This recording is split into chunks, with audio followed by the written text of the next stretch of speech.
चलिए बेटा एक न्यूमेरिकल अब हम डिस्कस करते हैं, एक प्रॉब्लम क्वेश्चन है, यहाँ से शुरू करना है हमने। The molar conductance of NaCl, HCl, sodium acetate at infinite dilution are given to us. The molar conductance of acetic acid at infinite dilution will be. तो देखो बेटा, आपको ना molar conductance at infinite dilution for NaCl which must be equal to lambda not of Na plus lambda not of Cl negative, जिसकी value आपको दी हुई है 126.45। दूसरा है लैम्डा नॉट ऑफ HCl। ये जो तीनों दिए हैं हमें, तीन मैं लिखता हूँ यहाँ पर, lambda not of H plus lambda not of Cl negative, इसकी वैल्यू दी है आपको 426.16। थर्ड है lambda not of sodium acetate. ये तीनों के तीनों स्ट्रॉन्ग इलेक्ट्रोलाइट है। First one is salt, second is strong acid, third one is also salt.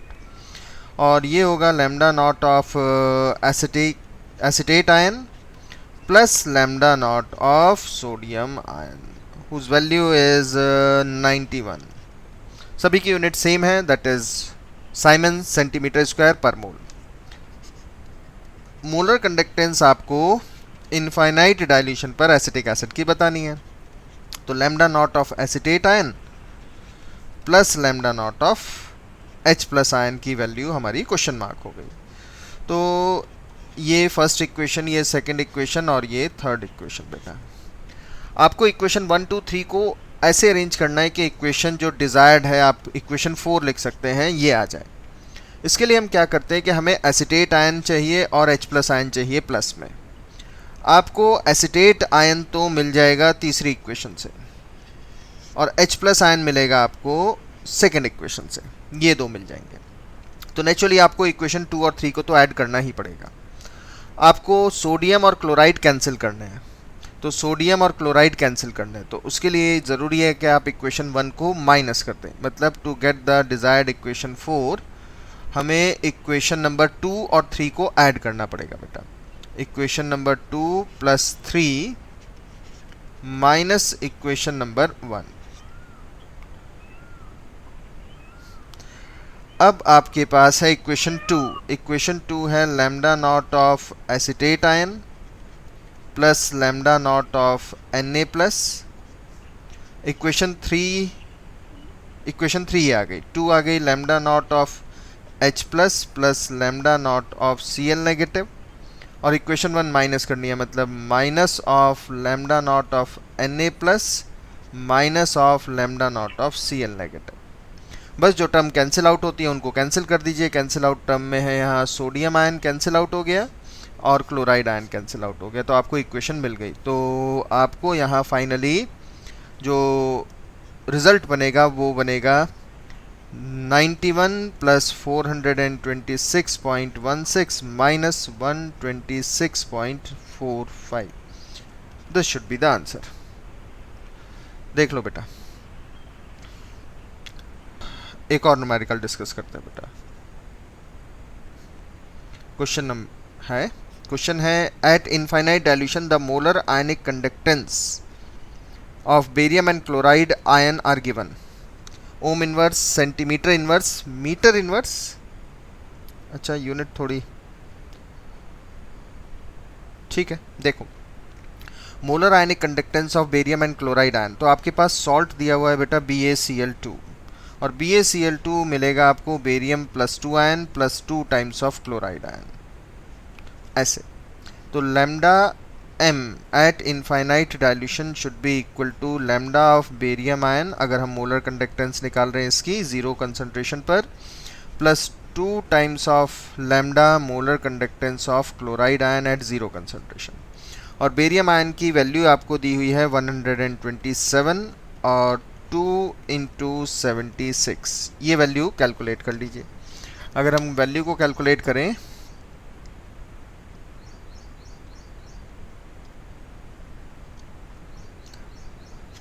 तो टोटल वैल्यू आती है हमारे पास 279।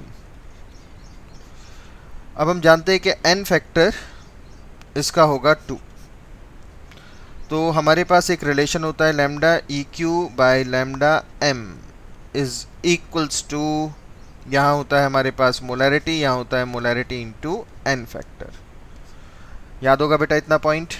तो lambda E Q is equal to lambda m by 2, ये आंसर बनना चाहिए बेटा। चलिए एक और क्वेश्चन हम डिस्कस करते हैं।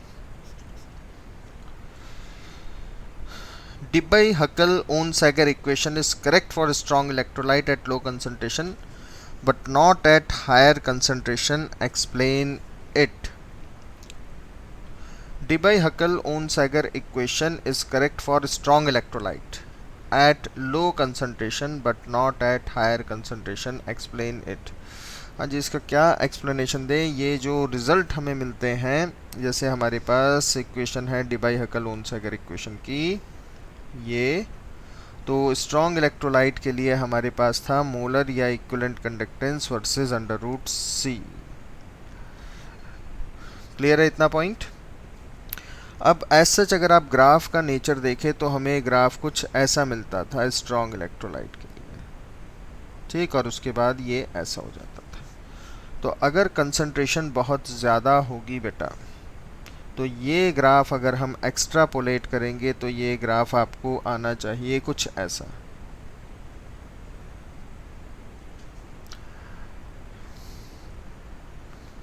मतलब ऐसे सॉल्यूशन की मोलर कंडक्टेंस बहुत कम होगी जिनकी कंसंट्रेशन बहुत ज़्यादा है, और कंसंट्रेशन ज़्यादा होने पर मोलर कंडक्टेंस बहुत कम नहीं हो सकती है। मतलब कंसंट्रेशन अगर हम बढ़ाते चले जाएं इस ग्राफ के हिसाब से, नेगेटिव स्लोप के हिसाब से कंसंट्रेशन बढ़ाते जाएंगे ऐसे, तो ये मोलर कंडक्टेंस घटती चली जाएगी। तो ये वैलिड है किसी पर्टिकुलर डाइल्यूट सॉल्यूशन या approximate concentrated solution but not at very high concentrated solution.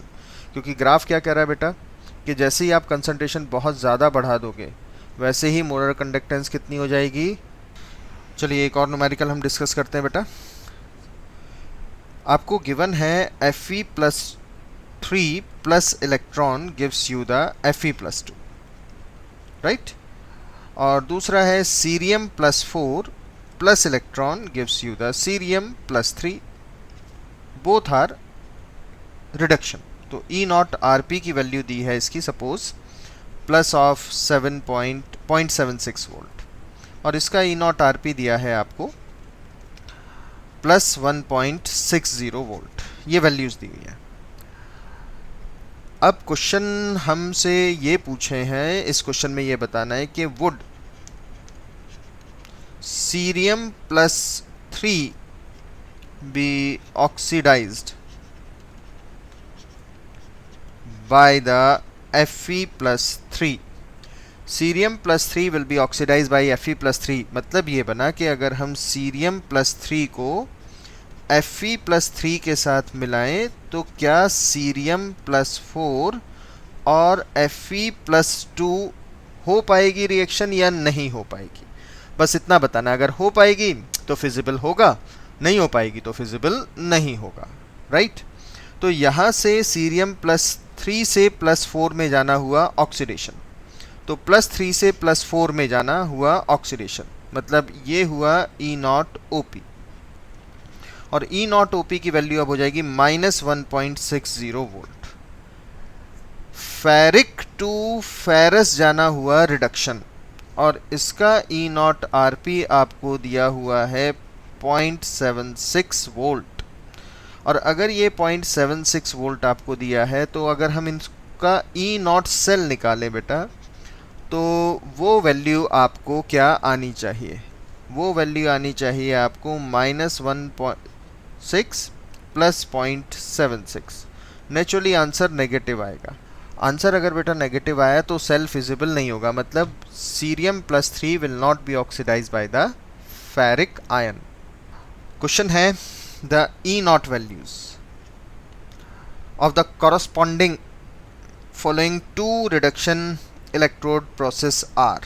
तो E0 values आपको मान लो दी हुई हैं दो। क्यूप्रस से कॉपर जिसकी वैल्यू है हमारे पास 0.52 वोल्ट, और क्यूप्रिक टू कॉपर जिसकी वैल्यू दी है आपको 0.16 वोल्ट, और दोनों ही रिडक्शन है +1 से 0 +2 से 0, तो ये Rp हो गए। formulate the galvanic cell for their combination. Okay, what will be the cell potential? Calculate the delta G naught for the cell reaction. तो इसमें आपको एक सेल बनाना है बेटा. अब जब दो रिडक्शन पोटेंशियल्स दिए हैं, जब दो रिडक्शन पोटेंशियल दिए हैं, तो हम क्या करें कि एक को ऑक्सीडेशन पोटेंशियल में बदलते हैं. मतलब हम कॉपर से कॉपर प्लस 2 बनाते हैं बेटा by the loss of 2 electron, और एक बनाएंगे हम copper plus electron gives you the copper. But if we multiply here by 2, here by 2, here by 2, तो हमारे पास अब जो इक्वेशन बनेगी वो बनेगा 2 copper plus copper gives you the copper plus 2 times of copper. ये रिएक्शन बनेगी बेटा. आई होप यहाँ तक क्लियर है बेटा. ओके, अब इसमें चाहे तो आप एक कॉपर कैंसिल कर सकते हैं. वैसे कॉपर का कोई यूज़ तो हमें है नहीं. अब जब आपने इस वाली रिएक्शन को रिवर्स किया, ध्यान से देख लो बेटा, और ये रिएक्शन एज इट इज़ आई है. इस रिएक्शन को रिवर्स करने का मतलब हो गया, ये हो गया ई नॉट ओ पी, जिसकी वैल्यू आपको हो जाएगी कितनी, ई नॉट वैल्यू की हो जाएगी -0.16, और इसकी E nought R P value as it is रहेगी. आर पी की वैल्यू हो गई आपके पास 0.52. तो यहाँ से आप ई नॉट सेल निकाल लीजिए. ई नॉट सेल की वैल्यू हो गई आपके पास 0.52 माइनस 0.16. सर हो जाएगा सर. हाँ जी, तो 0.36 वैल्यू आ गई बेटा वोल्ट. तो डेल्टा जी नॉट होता है minus n F E not cell. ठीक है जी, माइनस, तो n की वैल्यू हो गई 2, f की वैल्यू होगी 96500, और ई नॉट सेल आपको पास है ही है, कितना है 0.36. क्वेश्चन में है, हमें एक रिएक्शन दी है 2/3 Al2O3 gives you the 4/3 aluminium plus O2. मान लो ये रिएक्शन दी है आपको. आपको बताना है कि इसका मिनिमम पोटेंशियल या ई सेल कितना होगा या ई सेल कितना होना चाहिए. अगर आपको डेल्टा जी ऑफ रिएक्शन दिया है 965 किलो जूल पर मोल, तो बेटा आपको ई सेल बताना है कितना होगा. ई सेल और डेल्टा जी का रिलेशन हम जानते हैं कितना होगा. वो होगा delta G is equal to minus n F E cell. Delta G की वैल्यू है 965 इंटू 10⁻³ किलो जूल को हमने जूल में बदल दिया, माइनस n की वैल्यू अगर हमें मिल जाए तो ये होता है 96500, और ई सेल हो गया बेटा. अब यहाँ पर आप देख सकते हो कि हमारे पास 2/3 O3 2 नेगेटिव है. मतलब ओवरऑल जो चार्ज अगर हम देखें तो हमारे पास O2 नेगेटिव है 2, and this is converting into O2 by the loss of 2 electrons, sorry, by the loss of 4 electron. तो it is obtained by the 4 electron. तो जितने इलेक्ट्रॉन का लॉस उतने का गेन, यानी n की वैल्यू हो गई 4 इंटू 96500 इंटू ई सेल, यहाँ माइनस का साइन, और ये 96500 लीजिए जी. ई सेल आप कैलकुलेट कर लीजिए. चलिए नेक्स्ट क्वेश्चन पर आते हैं. नेक्स्ट क्वेश्चन है, consider the reaction Mn plus aqueous plus n number of electron gives you the M solid. ये कोई रिएक्शन दी है आपको. The standard reduction potential values, आपको स्टैंडर्ड रिडक्शन पोटेंशियल वैल्यू भी दी है M1, M2 और M3 के लिए. स्टैंडर्ड रिडक्शन पोटेंशियल मतलब ये कहने का है कि एक बार यहाँ मेटल 1 हो सकती है, एक बार मेटल 2 हो सकती है, एक बार मेटल 3 हो सकती है. सेम रिएक्शन दिखा रहे हैं, तो ऐसे हम लिख कर एक बता सकते हैं n प्लस M1 मेटल, और ये अगर n इलेक्ट्रॉन गेन करेगा तो ये M1 मेटल में बदल जाएगा. इसका ई नॉट आर पी आपको दिया है, सभी का आर पी दिया है, और वो दिया है -0.34 वोल्ट माइनस में। दूसरा कोई M2 मेटल है plus n electron gives you the M2 metal, और इसका ई नॉट आर पी की वैल्यू सपोज आपको दे दिया यहाँ -3.05 वोल्ट। ठीक है जी। फिर एक कोई M3 मेटल है, वो भी N प्लस है, वो भी N इलेक्ट्रॉन गेन करती है, और वो M3 मेटल में बदल जाती है, और इसका ई नॉट आर पी भी आपको गिवन है, और वो वैल्यू सपोज की है -1.66 वोल्ट। ये 3 डाटा आपको दिए हैं। आपको फाइंड क्या करना है, order of their reducing power. In metal की रिड्यूसिंग पावर का ऑर्डर क्या होना चाहिए, मेटल M1, M2, M3 में क्या ऑर्डर आपको फॉलो करना है। तो बेटा जी देखो, इसमें रिड्यूसिंग पावर कहने का मतलब है इटसेल्फ गेट ऑक्सीडाइज। जो जितना आसानी से ऑक्सीडाइज हो जाएगा वो उतना अच्छा रिड्यूसिंग एजेंट होगा, उसकी रिड्यूसिंग पावर उतनी ज़्यादा होगी। इटसेल्फ गेट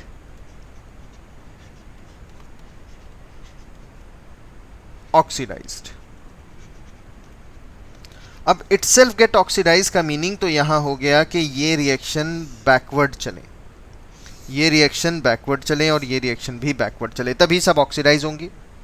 इसमें अगर रिएक्शन बैकवर्ड चलेगी तो जैसे हम लिखें M2 से M2N प्लस N इलेक्ट्रॉन अगर आ गया, प्लस N इलेक्ट्रॉन, तो ये अब ई नॉट OP बन जाएगा और साइन भी रिवर्स हो जाएगा, दैट इज 3.05 वोल्ट हो जाएगा। ये होगी हमारे पास रिएक्शन।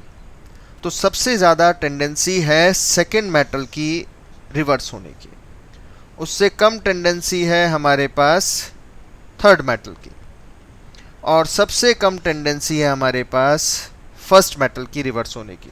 तो ऑक्सीडाइजिंग पावर में मेटल M2 सबसे ज़्यादा स्ट्रॉन्ग रिड्यूसिंग पावर पर होगा, उसके बाद मेटल M3 होगा, और उसके बाद मेटल M1 होगा। रिड्यूसिंग पावर ज़्यादा मतलब इटसेल्फ गेट ऑक्सीडाइज, तो सबसे ज़्यादा ऑक्सीडाइज होने की पावर मेटल M2 में है, क्योंकि इसका ऑक्सीडेशन पोटेंशियल सबसे ज़्यादा पॉजिटिव आ रहा है।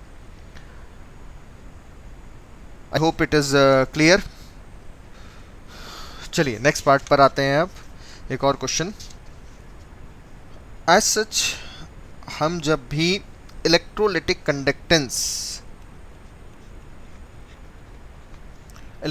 कंडक्टेंस मेज़र करते हैं तो हम यहाँ AC करंट यूज़ करेंगे, DC नहीं। उसका सिंपल सा लॉजिक आप कह सकते हो कि जो AC करंट है वो अपने साइन हमेशा बदलती रहेगी। हमेशा बदलते रहने की वजह से क्या होगा कि इलेक्ट्रोलाइट, जो भी हमने इलेक्ट्रोलाइट की कंडक्टेंस मेज़र करनी है, उसके आयंस किसी भी पर्टिकुलर इलेक्ट्रोड पर जाकर न्यूट्रलाइज नहीं होंगे, और अगर आयंस न्यूट्रलाइज नहीं होंगे उसके, तो जितने आयन आपने ऐड किए थे उतने आयन ही रहेंगे सॉल्यूशन में।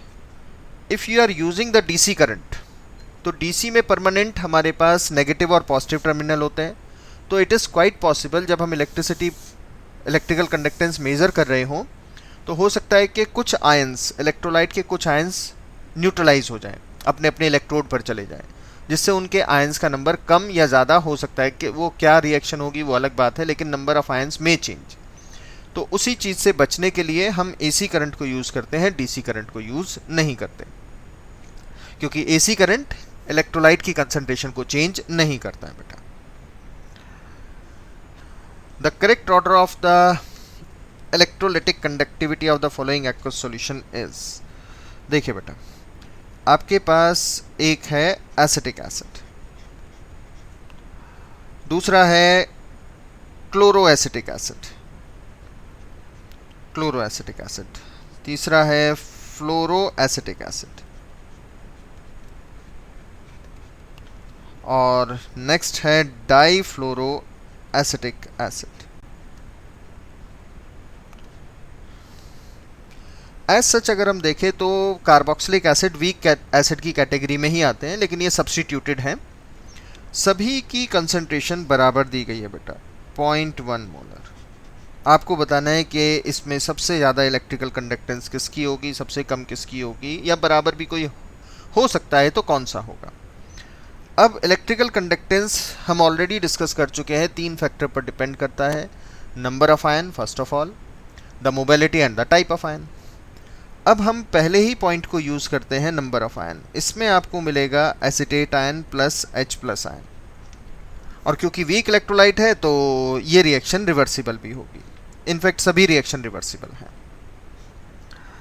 लेकिन जो सेकंड वाला पार्ट है वो बनाएगा CH3COO negative plus H positive, और यहाँ पर हम लगाएंगे क्लोरीन। नेक्स्ट पार्ट में यहाँ हम फ्लोरीन लगा देते हैं, ये हो गया CH2, ये हो गया COO negative plus H positive, और लास्ट वाले पार्ट में यहाँ फ्लोरीन, ये CH, एक और फ्लोरीन, और ये हो गया COO negative plus H positive. सभी रिएक्शन जैसा हमने बताया आपको रिवर्सिबल हैं। ओके, अब यहाँ ध्यान से अगर आप देखो बेटा तो मिथाइल का है प्लस आई इफेक्ट, और इस प्लस आई इफेक्ट की वजह से ये इलेक्ट्रॉन क्लाउड, मिथाइल का इलेक्ट्रॉन क्लाउड इस नेगेटिव चार्ज की तरफ जा रहा है, जिससे कि नेगेटिव चार्ज की डेंसिटी बढ़ रही है, तो इसकी स्टेबिलिटी डिक्रीज होगी। और अगर इसकी स्टेबिलिटी डिक्रीज होगी तो ये इमीडिएट H आयन से कंबाइन करेगा और रिएक्शन को बैकवर्ड ले आएगा, और रिएक्शन बैकवर्ड आएगी तो नंबर ऑफ H आयन कम होंगे। Number of ions, not H ion, number of ions, minimum number of ions, कम से कम आयंस मिलेंगे यहाँ। अब अगर हम सेकेंड पार्ट देखें तो सेकेंड पार्ट में है बेटा क्लोरीन का लगा है माइनस आई इफेक्ट, और माइनस आई इफेक्ट की वजह से ये इलेक्ट्रॉन क्लाउड ऐसे इसकी तरफ शिफ्ट हो गया, और अगर इसकी तरफ शिफ्ट हो जाता है तो ये नेगेटिव चार्ज थोड़ा स्टेबल होगा। अगर ये थोड़ा स्टेबल होगा तो H आयन से कम रिएक्टिव होगा और रिएक्शन कम बैकवर्ड जाएगी, जिससे रिएक्शन फॉरवर्ड ज़्यादा रहेगी। फॉरवर्ड ज़्यादा रहेगी तो यहाँ रिलेटिवली मोर आयंस मिलेंगे। ठीक है, तीसरे पार्ट में अब स्ट्रॉन्ग माइनस आई इफेक्ट आ गया, क्योंकि fluorine is having minus I effect greater than chlorine, तो ये और नेगेटिव चार्ज इधर से इधर ट्रेवल करने लगेगा बेटा, ऐसे। ठीक है, और अगर नेगेटिव चार्ज और ज़्यादा ट्रेवल करेगा फ्लोरीन की तरफ, चार्ज डेंसिटी डिक्रीज होगी तो इसकी स्टेबिलिटी और बढ़ेगी, और ये ज़्यादा स्टेबल होगा तो अपने H आयन से और कम रिएक्टिव होगा, तो कम रिएक्टिव होगा तो रिएक्शन फॉरवर्ड ज़्यादा रहेगी और बैकवर्ड और कम हो जाएगी। तो यहाँ मोर एंड मोर आयंस, यहाँ ज़्यादा आयंस मिलेंगे आप। और अब यही कंसेप्ट अगर हम लास्ट में लगा दे बेटा तो फ्लोरीन इस बार 2 हो गए, स्ट्रॉन्ग माइनस आई इफेक्ट, ये मैक्सिमम चार्ज इधर और इधर आ जाएगा, जिससे ये सबसे ज़्यादा स्टेबल होगा कंपेरेटिव टू द अबव 3, तो रिएक्शन की बैकवर्ड जाने की टेंडेंसी और कम हो जाएगी, ज़्यादा से ज़्यादा आयन मिलेंगे, तो यहाँ आपको मैक्सिमम आयंस मिलेंगे। और बेटा जितने ज़्यादा आयंस मिलेंगे उतनी ज़्यादा कंडक्टेंस ऑफ द सॉल्यूशन होनी चाहिए या होगी। तो इस तरीके से हम वीक इलेक्ट्रोलाइट के लिए भी फाइंड आउट कर सकते हैं। I hope it is clear. चलिए एक और न्यूमेरिकल आ गया, एक और प्रॉब्लम हम डिस्कस कर सकते हैं। क्वेश्चन क्या है? क्वेश्चन है 3 आयरन शीट्स, 3 आयरन शीट है हमारे पास, 3 आयरन शीट्स है हमारे पास, और उनको हमने सेपरेटली, जैसे एक आयरन शीट ये थी, दूसरी आयरन शीट ये हो गई, और तीसरी आयरन शीट ये हो गई। इनको हमने सेपरेटली अलग अलग मेटल से कोट कर लिया। इसके ऊपर कोटिंग कर दी ए मेटल की ऐसे, इसके ऊपर बी मेटल की कोटिंग कर दी लाइक दिस वन, और इसके ऊपर हमने सी मेटल की कोटिंग कर दी। हुज स्टैंडर्ड इलेक्ट्रोड पोटेंशियल, और इनके स्टैंडर्ड इलेक्ट्रोड पोटेंशियल आपको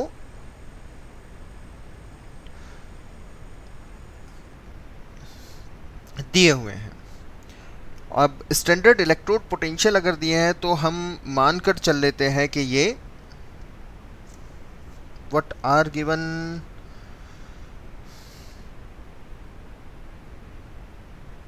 रिडक्शन पोटेंशियल ही होंगे। When coating is damaged at place the rusting will takes place. Rusting किसमें सबसे पहले होगी? The rusting will takes place when coating is damaged. अच्छा जी, तो अगर हम मान लें स्टैंडर्ड इलेक्ट्रोड पोटेंशियल ए कोई x है, ये x इलेक्ट्रॉन लेकर A मेटल में बदल रहा है। इसका E not R P, although it is not clear from the question, इसका E नॉट आर पी आपको दिया हुआ है -0.46। B भी कोई और मेटल है, इसने x इलेक्ट्रॉन गेन किए, कोई ज़रूरी नहीं x हो y हो, कुछ भी हो सकते हैं। इसका E नॉट आर पी आपको दिया हुआ है -0.6। B के बाद C मेटल है कोई हमारे पास, इसने x इलेक्ट्रॉन गेन किए और ये C मेटल में अगर बदल जाती है तो इसका E नॉट आर पी आपको गिवन है -0.2 वोल्ट। और साथ ही साथ आयरन प्लस x फेरिस या फेरिक इलेक्ट्रॉन गेन करके आयरन में बदलता है, इसका E not R P -0.44 volt है। स्टैंडर्ड इलेक्ट्रोड पोटेंशियल दिए हैं तो हम मान लेते हैं कि रिडक्शन होंगे। व्हेन कोटिंग इज डैमेज्ड, अगर ये कोटिंग डैमेज हो जाती है, मतलब किसी तरीके से यहाँ ब्रेकेज आ जाता है ए बी या सी की कोटिंग में, तो रस्टिंग सबसे पहले कहाँ पर होनी चाहिए? किस केस में रस्टिंग सबसे पहले होगी? देखिए बेटा, ध्यान से सुनिए। इस सवाल में जब हम कहें रस्टिंग होगी तो रस्टिंग में हम बेसिक क्या पढ़ते हैं? रस्टिंग में हम पढ़ते हैं कि आयरन अपने ऑक्साइड में बदल जाता है, फेरिक में Fe2O3 इसमें बदलता है, ये रस्टिंग हम जानते हैं।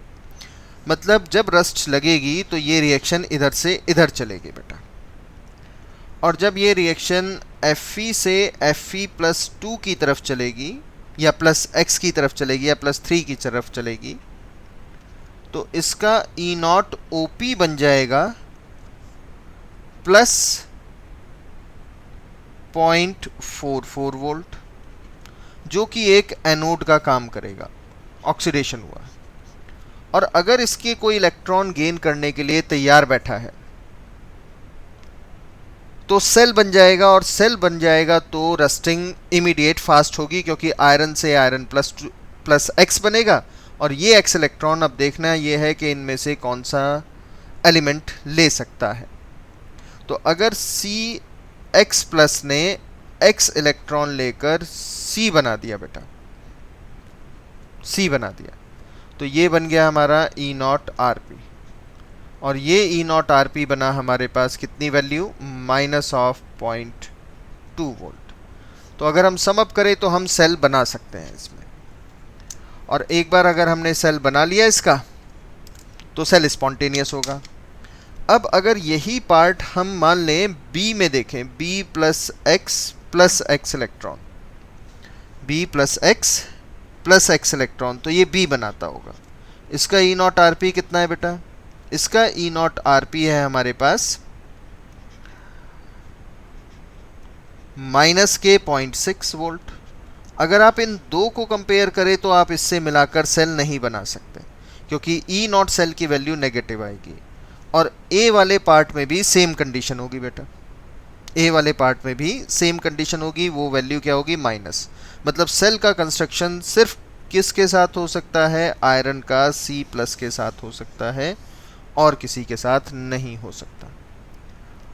इसका मतलब है कि जो ब्रेकेज अगर हुआ इन मेटल में A B C की लेयर में, तो सबसे पहले मेटल C वाले पार्ट में रस्टिंग होनी चाहिए, होगी सबसे पहले। नेक्स्ट क्वेश्चन अब हम डिस्कस करते हैं। Which of the following catalyse rusting of iron? तो रस्टिंग ऑफ आयरन में हमारे पास आयरन है, ऑक्सीजन है, जिंक है और H प्लस आयन है। तो आपको बताना है कि इसमें से कौन सा रिएजेंट ऐसा है जो रस्टिंग को प्रमोट करेगा। रस्टिंग को प्रमोट करने के लिए हमें कैटलिस्ट की ज़रूरत तो H आयन की ही पड़ती है बेटा। इसमें तो कोई डाउट आपको होना नहीं चाहिए। बोलो, व्हाट इज़ योर डाउट? हो सकता है। नो बेटा, O2 इज़ अ रिएजेंट। देखो, ओके सर। आपको अगर रस्टिंग के प्रोसेस याद है तो हम कह सकते हैं कि H2O प्लस CO2 ये मिलकर बना रहे थे H2CO3 बेटा। Yes sir. और H2CO3 से ही नेचुरली आपको H प्लस आयन मिल रहे थे। Yes sir. और ये H plus ion plus carbonate ion, यही वो H प्लस आयन थे जो ऑक्सीजन के साथ मिलकर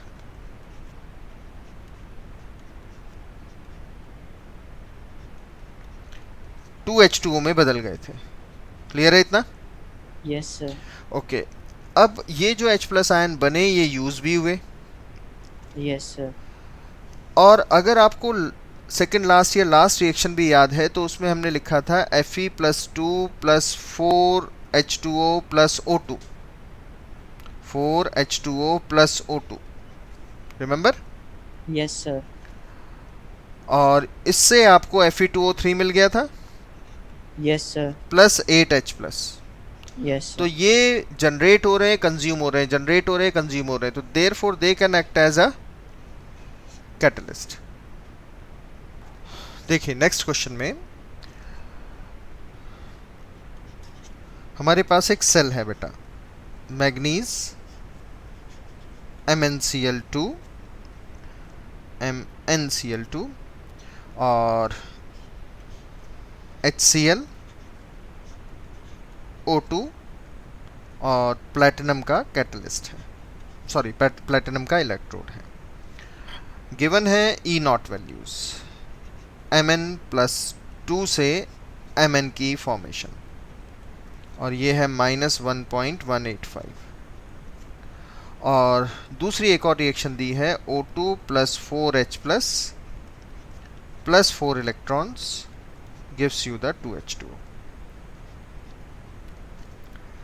और इसका E नॉट वैल्यू गिवन है और वो वैल्यू गिवन है 1.229, 229 ये वैल्यू गिवन है बेटा। ठीक है, तो अगर हम अपना जो गिवन सेल है उसकी कंस्ट्रक्शन देखें तो उसमें 0 से +2 आ रहा है, यानी यहाँ से यहाँ जा रहा है, सबसे पहला पॉइंट। और इस केस में 0 से -2 आ रहा है, ये रिडक्शन हुआ, यानी ये एनोड है। और हमें जो वैल्यू दी है वो रिडक्शन पोटेंशियल की दी है, हमें चाहिए ऑक्सीडेशन पोटेंशियल। तो एक्चुअल हमारे पास जो रिएक्शन होगी वो होगी manganese will give you the Mn+2 plus 2 electrons, और दूसरी जो रिएक्शन है वो होगी O2 plus 4H plus 4 electrons gives you the 2H2O। अब हम जानते हैं कि जितने इलेक्ट्रॉन का लॉस है उतने का गेन भी होना चाहिए, तो we need to multiply here by 2। तो आपको इक्वेशन हो जाएगी 2Mn plus O2 plus 4H plus gives you the 2Mn+2 plus 2H2O। ठीक है, 2H2O। इसका जो E नॉट OP है उसकी वैल्यू दी है आपको 1.185, और ये जो E नॉट RP है बेटा ये है 1.229।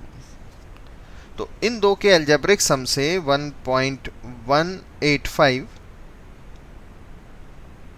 प्लस 1.229 को अगर हम सम अप करें तो 2.414 आता है बेटा। ये E नॉट सेल आ गया आपको। यहाँ तक तो क्लियर होगा बेटा? आपको सेल पोटेंशियल बताना है, ये E नॉट आ गया सेल का। तो उसके लिए हम नर्स इक्वेशन यूज कर लेते हैं, E cell is equals to E not cell minus 0.0591 by 4, 4 electron का एक्सचेंज है, log बेस 10। अब प्रोडक्ट साइड देख लो क्या क्या है आपके पास। प्रोडक्ट साइड है Mn+2 का स्क्वायर, ठीक है। और वाटर की कंसंट्रेशन यूनिटी हो गई, मैग्नीज मेटल हो गया, P of O2, pressure of O2 है 0.25 बार, और H प्लस आयन है आपके पास 0.01 मोलर। तो अब हो गया H प्लस आयन की पावर 4, ठीक है जी। E नॉट सेल की वैल्यू है 2.414 माइनस 0.0591 बाई 4 log बेस 10। अब ये जो वैल्यू आपको दी है Mn+2 की, वो दी है 10⁻³ का स्क्वायर डिवाइड बाई 0.25, और ये वैल्यू दी है 10⁻² की पावर 4। लीजिए जी, कैलकुलेट कर लीजिए value. 2 electrolytic cell containing AgNO3, तो एक के अंदर है सिल्वर नाइट्रेट। बेटा AgNO3 का सॉल्यूशन है हमारे पास, ठीक है। तो नेचुरली इसमें आपके पास सिल्वर आयन है, नाइट्रेट आयन है और वाटर है। Yes okay. And dilute sulphuric acid solution were connected in series. दूसरे में है H2SO4, वो भी डाइल्यूट। कोई डाउट तो नहीं बेटा इतने पॉइंट पर? या तो क्वेश्चन ही हमें 2.5 एम्पियर का करंट पास किया आपने। Yes sir.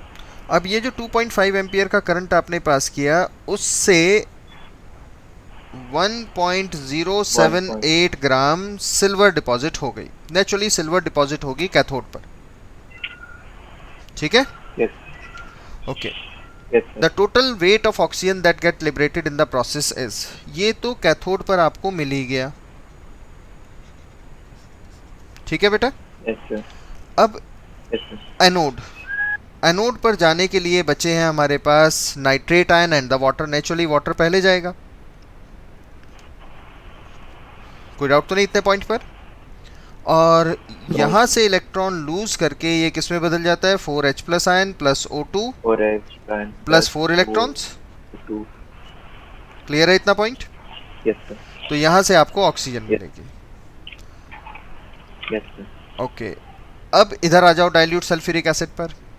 तो इसमें आपको एनोड पर सर्टेनली यही रिएक्शन होनी है, 2H2O, सल्फेट आयन तो जाएंगे नहीं।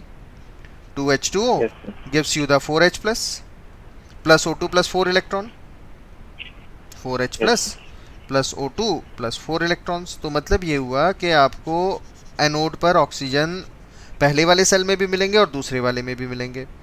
कैथोड पर जो रिएक्शन होगी सेकंड सेल में, उसमें हाइड्रोजन मिलेगा, H प्लस जाएंगे ना H2SO4 से। Yes sir. लेकिन इसमें आपसे Yes, पूछा हुआ है कि total weight of oxygen gas, oxygen कितनी गैस मिलेगी। तो सबसे पहले आप करो कि ये कैथोड और एनोड एक ही सेल के पार्ट है बेटा। Yes sir. तो जितने फेराडे चार्ज आपने यहाँ दिया, उतना ही फेराडे यहाँ भी गया होगा, सेम। यस। सेम। यस। और फिर आप चाहे तो यहाँ से यहाँ लगा दीजिए, क्योंकि जितना चार्ज आपने फर्स्ट सेल को दिया उतना ही सेकंड सेल को भी देंगे। मतलब जितना Yes, यहाँ पर ऑक्सीजन मिला है उतना ही यहाँ ऑक्सीजन मिलेगा, डबल कर दीजिए एक जगह की ऑक्सीजन को।